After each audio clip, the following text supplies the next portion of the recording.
దేవుడు నీకు ఇచ్చిన చివరి క్షణము, చివరి అవకాశాన్ని గనక నువ్వు సద్వినియోగం చేసుకోకుండా, లేదు నాయన నాకొద్దు, నేను ఎలాగ బ్రతుకుతానంటావా, అక్కడ వదిలేస్తాడు దేవుడిని ఇచ్చేయి. ఇంకెవడు నేను కాపాడలేడు.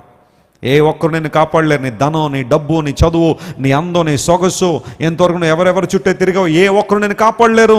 ఆ నరపు అంచున ఇంకొక కాల్ తీస్తే నువ్వు నరకంలో పడతా ఉన్నంత వరకు దేవుడు నిన్ను బ్రతిమాలుతూనే ఉంటాడు, వెనక్కు రమ్మని. అక్కడ కూడా నువ్వు లోబడకపోతే, in that last opportunity God will leave your hand. దేవుడు నీ చేతిని వదిలేస్తాడు అక్కడ. ఇంకే ఒక్కరు నేను కాపాడలేరు.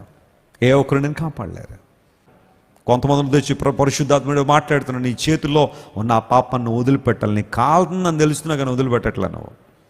God is speaking to you. నేను అభిమానిస్తున్నామని చెప్పేవాళ్ళు, లేదా నిన్ను ప్రేమిస్తున్నామన్న వాళ్ళందరూ నీకు మంచి చేసేవాళ్ళు కాకపోవచ్చు. ఈ క్షణాన వారు అలా ఉన్నట్టు కనబడచ్చు, కానీ రేపు పొద్దున్న ఎలా మాట్లాడతారో